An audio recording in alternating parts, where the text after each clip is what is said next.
Look at your smartphone right now. Endless dating apps, swiping left or right, algorithmic compatibility scores, and candlelit dinners arranged over text. Every day, millions of people navigate a modern courtship landscape where personal chemistry and individual choice are the ultimate goal.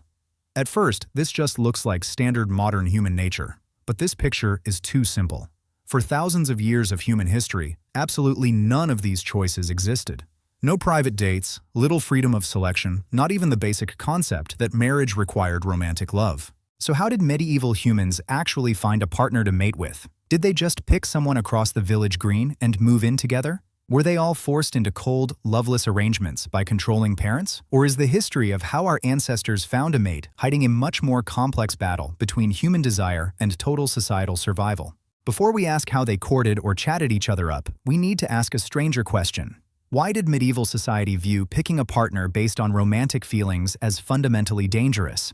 Think of finding a partner in the Middle Ages not as a personal romantic journey, but like negotiating a critical business merger between two survival guilds.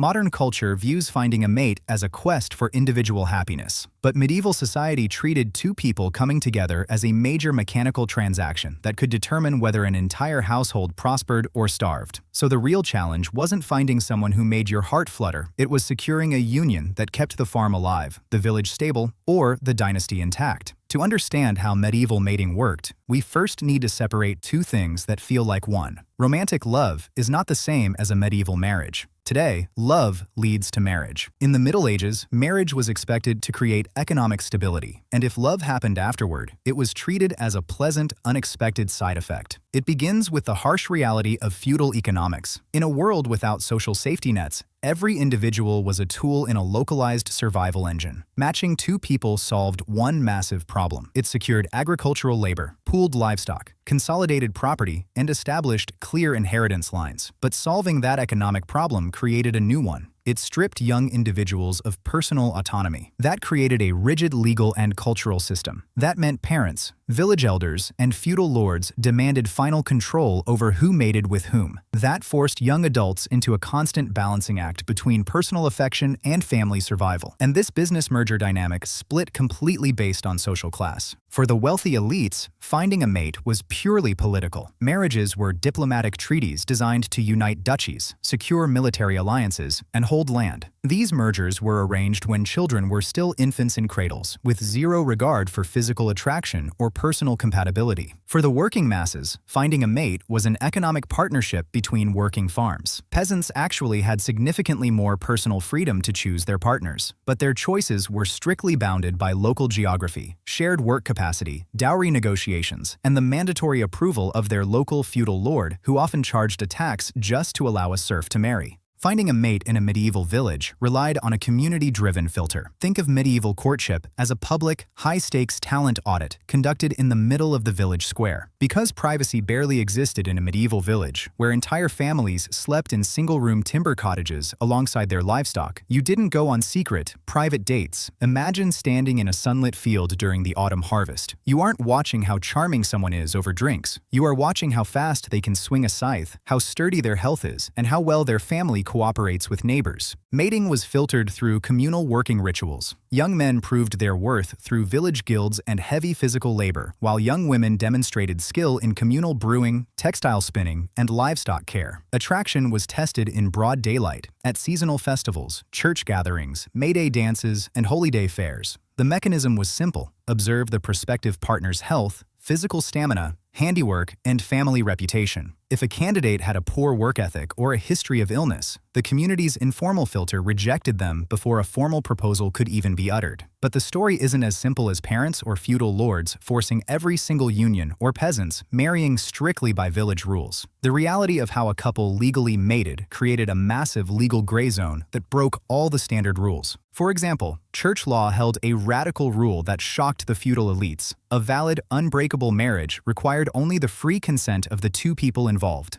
No priest, no church building, no parents, and no money were strictly required to make a marriage legal. If a man and a woman stood under an oak tree, exchanged promises in the present tense, saying, "I take you as my wife, and I take you as my husband," and then consummated the relationship, they were legally married in the eyes of God and the courts. This created chaos. Young couples frequently used this legal loophole to bypass arranged marriages. They would run off to pub doorways, barnyards, or field edges to make secret vows, a practice known as clandestine marriage. Even if furious parents tried to tear them apart later, the church courts would often uphold the marriage as valid if consent was proven. This shows that medieval mating was a constant, tense tug-of-war between personal rebellion and family control. This is the part most people get wrong. We look back at medieval literature and assume that the so-called courtly love, which is knights fighting tournaments for fair maidens, was how everyday people actually dated. But historical reality tells a completely different story. Courtly love wasn't a real dating system. It was an idealized game of literary fantasy played almost exclusively by bored, upper-class aristocrats. Troubadours, who were traveling poets or musicians, sang poems about knights pining for unattainable, usually married, high-born ladies. It was specifically designed to be non-marital and non-practical, an intellectual game of poetic devotion rather than a way to build a functional household.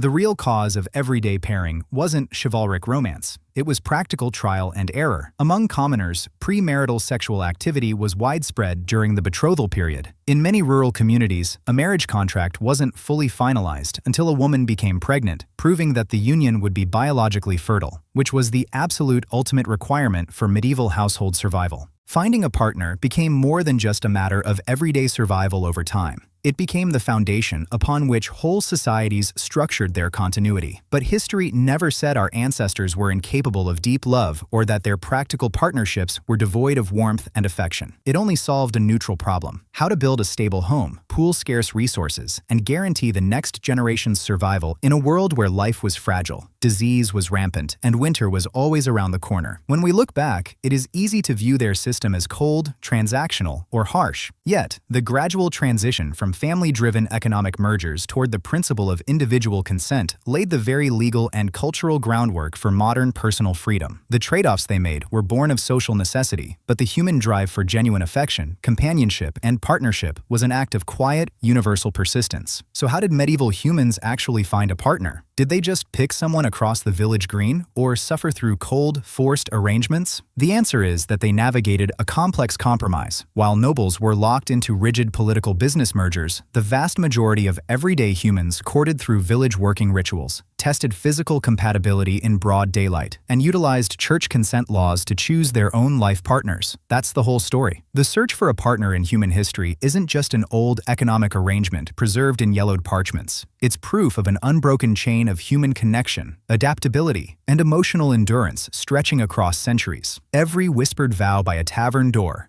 every village dance under a spring sun, and every partnership forged to survive the winter is its own survival story. Nearly throughout human history, the romantic freedom we enjoy today was built on the practical resilience of ancestors who found ways to build a life and love together, one generation at a time.